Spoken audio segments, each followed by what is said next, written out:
Well, Blue Streaks lead at 9-7 here as we just took our first time out in the first half. Brendan Gulick, Adam Mendoza alongside, and John Carroll really working the ball around the perimeter a lot here, Adam, but I think they might like to try to work it underneath the basket a little more and try to be more physical with this Muskingum squad. Well, the last couple of possessions, you saw Missy Spahar getting it in the block. First time she took that drop step and then drove to the lane. The other one was about a 5-6 foot jumper. They're leaving them open there. When they go into that zone defense, you got to get more cuts. Now, John Carroll is moving the ball very well around the perimeter, but I think you need to see a little bit more cutting to the basket. On the other hand, you look at Muskingum. They picked up the pace of the movement of the ball going around, but they've been able to get underneath, really box out really well. Now, the rebounds are the same at 6 apiece in this game. Both teams shooting 33%. I think once they get this initial feeling out process, you're going to see these two teams settle into a good rhythm. You mentioned it, the stats have been pretty even here in the first half. Same shooting percentages. Each team has hit a three-point shot. The Blue Streaks, though, the only team that have made their way to the free throw line. Weber knocked down both of those as Coach Maravelli has to at least be somewhat pleased with the way they've played early on, but I know she likes that physical style of play and wants to see her team drive in. And the good thing is that the turnover number's pretty low early on here in the first half. A couple new players for the Blue Streaks as both Christy Wade and Emily Johansson checked in the ballgame. In the far corner, working underneath to Nelson. And now it's almost like you see it right out of that break and that missed shot. An extra sense of energy from both squads, looking to press the tempo. Lawaz up top to Spahar. She can knock it down. She puts it up and in from three-point range. She had a very good look at the top of the key and was able to just toss that one into the hole. It's a 6-0 run for the Blue Streaks on Spahar's 5th three-pointer of the season. And with this bounces far side, here's Weapon. In the middle of the paint, nice move, but Spahar brings it down.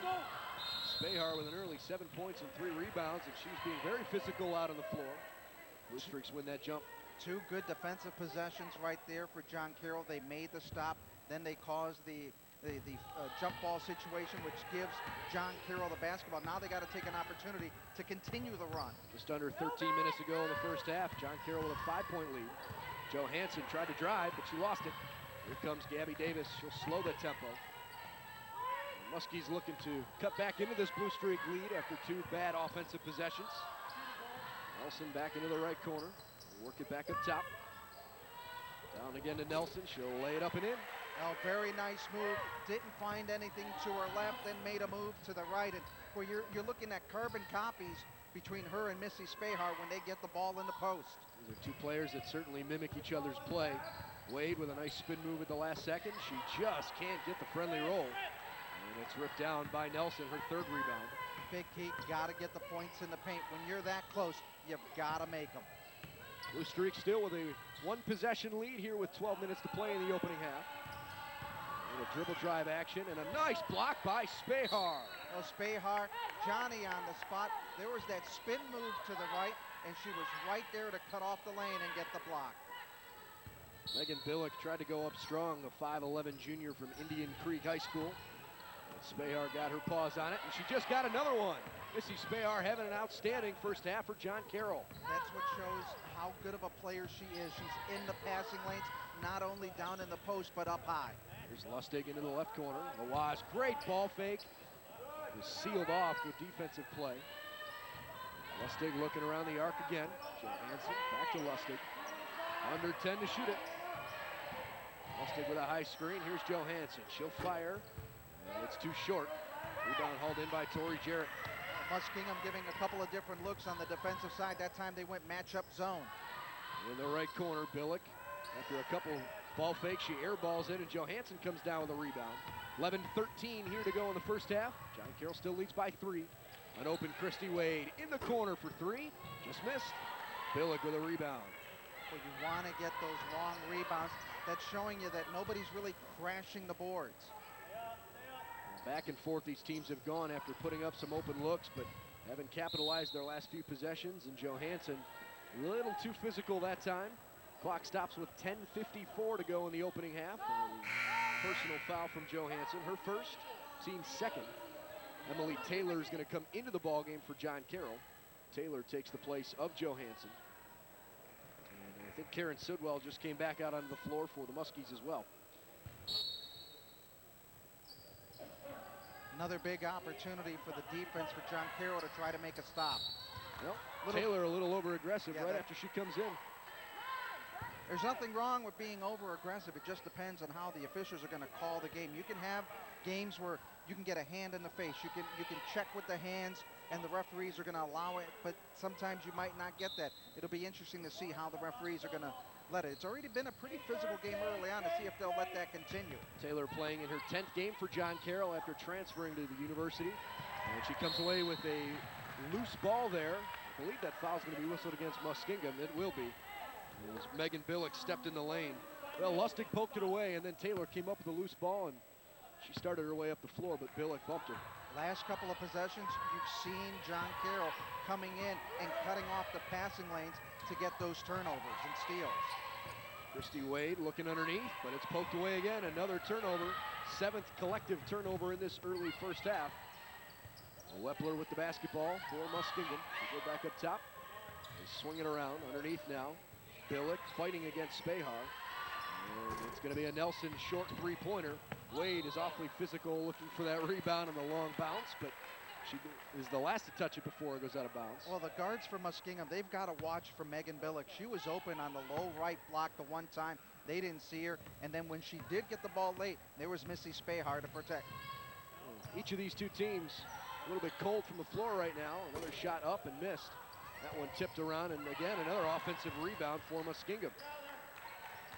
They'll keep the ball yet again. And Muskies with 4 offensive rebounds in this ball game. There's a shot from the middle of the paint, and Sidwell's got it. But the big key that time is Sidwell was able to help convert that offensive rebound into points. You get those second and third looks, you'll get those points to fall. And the lead is cut down to 1 now. After the Blue Streaks had a quick 6-0 run, now 4 straight points for the Muskies. Taylor just dribbling, she'll throw it underneath. And you know, the Blue Streaks a lot of times now here lately have looked to lob it in or bounce it in, but the Muskies doing a great job underneath, getting their hands in the passing lanes. Well, really, both teams have been able to do that. You look at it, they try to get it inside the low block. Both teams collapsing very quickly. That means you got to get the passes in quickly, just like that. Wade at the rim, puts it up and in. Nice assist from Allie Lustig. Lustig coming into this ball game has really played well lately, dishing off the ball to her teammates. Set a school record 14 assists last weekend against Ohio Northern. As Spahar comes away with another John Carroll rebound. Blue Streaks lead it by 3, and Lawaz is hacked underneath the basket. Should go to the line with 9:02 to play in the first half. Good move by Lawaz right there. But once again, we're seeing these defenses. It looks like either team can really move down the floor, but then the defenses come in and collapse. Really, Lawaz goes to that free throw line for 2 shots. First one up and good. The Blue Streaks a perfect 3 for 3 so far from the stripe. Lawaz on the season, 23 of 29. She's the best free throw shooter on this squad. This is certainly who you want at the line for John Carroll. Allie Lustig got 1 assist a little bit earlier. She needs 3 more to get 100 this season. 7 more for 300 career assists. And Lawaz just off the left side. So she splits the pair, but it keeps it a 15-11 John Carroll lead. In the forecourt for Muskingum on the far side. Sidwell has it. Sidwell does have a 3 ball, but this time she'll shoot from a little closer. Ball just kind of floated in the air and nobody could bring it down. Yeah, it just bounced to Lustig. Yeah, kind of just hung up there on the rim. Let's see what John Carroll could do with this possession down the floor. It's a 4-point lead for John Carroll. They could make it a 3-possession game if they hit a 3 ball. Lustig gonna try to do it. Just a little short. Rebound tipped around and Lawaz can't come up with it. Carroll subs, I beg your pardon, just 1 sub left to come back in after Weber and Day both check back in. We're still waiting to see if Switzler can make it back in. And she'll come in here as Nelson draws the shooting foul.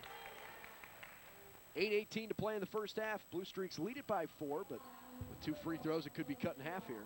I believe Megan Weber is going to get called with the foul. Once again, they collapsed, got the hand in there, and we haven't seen much scoring in the last couple of possessions between these 2 teams.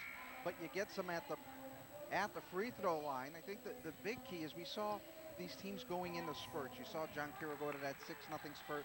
Muskingum came back into the game. Really, these 2 teams are going at it tooth and nail. They know what's on the line coming into this game. Both teams on the lower half of the OAC standings, you know, trying to get a spot in the OAC tournament. Both free throws up and good. The lead is cut in half. as Nelson adds 2 more points to her total for the ball game here. She's got 7 now. Through the middle of the lane, Switzler quickly up the floor and lays it in for 2. Boy, good eye presence there, filling the lanes, and it was the quick pass to the outside, and then they found her cutting in. For 3, just a little short. Sidwell follows her shot and almost got a rebound, but just couldn't control her body. 7:50 in the first half. Here comes Lustig. In the left corner, Switzler back to Lustig. With a baseball toss over to Alyssa Day. And Megan Weber back to Lustig. They're working the ball around. You can see a high screen being set. Taylor gives off last second. Now 10 seconds to shoot the ball, and Megan Weber double dribbled. You had a lot of looks. Got to give Muskingum credit. They were going there. They're in their zone defense. That ball gets around the perimeter. They're quickly getting out there. The key is you got to make them quicker passes, much quicker. 4th turnover for the Blue Streaks here in the first half. 5 so far for the Muskies, but John Carroll still leads by 4. Good active defense there from Lustig. She knocks it out of bounds. Ellie Lustig said before the game today she really learned that she can be more of an offensive threat this year than she's been in the last couple years. She's one of the school's better 3-point shooters in the history of the program. Wepler raises from 3 herself and misses as Lustig gets a rebound. Up the floor, she lobs it. Great toss to Day, or rather that's Taylor, who drew awfully hard contact as she kind of bats her nose a little bit. Doesn't look like she drew blood. Give Wepler credit too for sticking her nose in there and drawing the foul and not allowing Taylor to score. That could have gone either way, either an offensive foul or the charging. Either team really not shooting well from 3-point range. Muskingum 2 of 7, or John Carroll 2 of 7, Muskingum 1 of 7. Day around the to the left side. There's Lustig again over to Taylor. She found an opening. Great look to Switzler, and she'll capitalize for 2. That's the big key for John Carroll. They got to pound it inside. They're getting really good looks when they get that ball inside the paint. Switzler with a team tied high, 7 points along with Spahar. We're under 7 minutes to go in the first half. And the Blue Streaks lead by a half dozen. Here's a 3-pointer on the right wing. That was awfully flat when it went up. It was tipped and controlled by Beth Switzler. Here's Lustig up the floor, and she threw it away as she looked underneath the basket. Big difference right now in this game is how these two teams are going at it. John Carroll likes to just hit it into the paint. Muskingum is settling for the outside jumpers. When we come back, it'll be Spahar and Wade back on the floor for the Blue Streaks. They lead it by 6 with 6.5 minutes to play in the opening half. From John Carroll here on Sports Time Ohio.